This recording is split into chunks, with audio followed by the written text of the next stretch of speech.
Assalamu alaikum friends, how are you doing? Rido speaking. I stepped in my platform after a long break to inform you about latest medical inventions so that you can take charge of your health. If you're like most people, you probably think that depression is a chemical imbalance in your brain.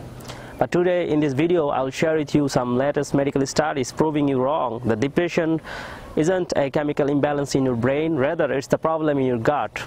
So dear friends, আপনি কি ডিপ্রেশনের মতো সমস্যায় ভুগছেন? বর্তমানে recent গবেষণায় দেখা যাচ্ছে বর্তমান বিশ্বে গত কয়েক বছরে ডিপ্রেশনে আক্রান্ত রোগীর সংখ্যা প্রায় 66% বৃদ্ধি পেয়েছে।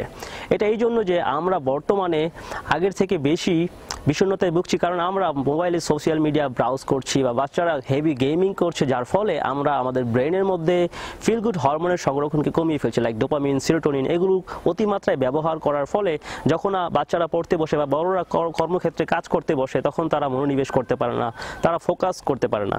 আমাদের ব্রেন ফোকাস করার জন্য তার প্রয়োজন ডোপামিন অ্যান্ড সেরোটোনিন।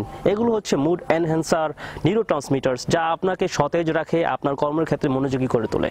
কিন্তু গবেষণায় দেখা যাচ্ছে দিন দিন ডিপ্রেশনের মাত্রা বেড়েই চলছে। গবেষণায় দেখা যাচ্ছে বড়দের থেকে শুরু করে ছোট বাচ্চারা পর্যন্ত ডিপ্রেশনের মতো সমস্যায় ভুগছে।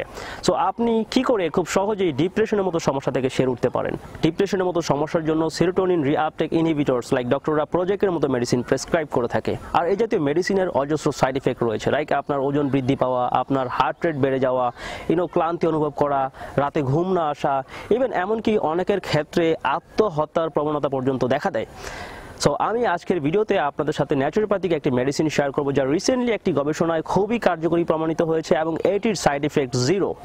সো ডিয়ার ফ্রেন্ডস, যদি আপনি আপনার কাজে মনোযোগী না হতে পারেন এবং সারাক্ষণ বিষণ্ণতার মতো সমস্যায় ভুগে থাকেন, বা আপনার বাচ্চারাও যদি পড়াশোনায় মনোযোগী না হতে পারে বিকজ তারা সারাক্ষণ মোবাইল ব্রাউজ করার মাধ্যমে ব্রেনের মধ্যে ডোপামিনের স্তরকে কমিয়ে নিয়েছে বা সেরোটোনিনের মারাত্মক ঘাটতিতে রয়েছে, তাহলে আপনি আজকের ভিডিওটি অনুসরণ করতে পারেন। লাইক মাইক্রোবায়োম জার্নালে প্রকাশিত একটি গবেষণায় দেখা যাচ্ছে প্রতিদিন একটি কমলা খাওয়ার মাধ্যমে, জাস্ট একটি কমলা গ্রহণ করার মাধ্যমে আপনি আপনার শরীরের মধ্যে সেরোটোনিন বা ফিল গুড হরমোনের পরিমাণ প্রায় 20% বৃদ্ধি করতে পারেন। এটা এই জন্য যে কমলার মধ্যে রয়েছে নির্দিষ্ট প্রিবায়োটিক, যা আপনার অন্ত্রের গাট লাইনিংয়ের এপিথেলিয়ামের ইসি সেলের মধ্যে সেরোটোনিনের উৎপাদনকে বৃদ্ধি করে দেয় এবং ডোপামিনের উৎপাদনকে বৃদ্ধি করে দেয়। সো খুব সহজেই আপনি প্রতিদিন একটি বা দুটি বা 5টি 6টি পর্যন্ত কমলা গ্রহণ করতে পারেন আপনার বিষণ্ণতার উপসর্গের উপর ভিত্তি করে। সো যদি আপনি অতিরিক্ত বিষণ্ণতায় ভুগে থাকেন, তাহলে আমি আপনাকে রেকমেন্ড করব প্রতিদিন 1 গ্লাস পরিমাণ কমলার জুস খাওয়ার জন্য। So dear friends, if you really find this video informative and helpful, then please hit the like button and subscribe to my channel. And if you need any more help or any other video request, then you can drop a comment.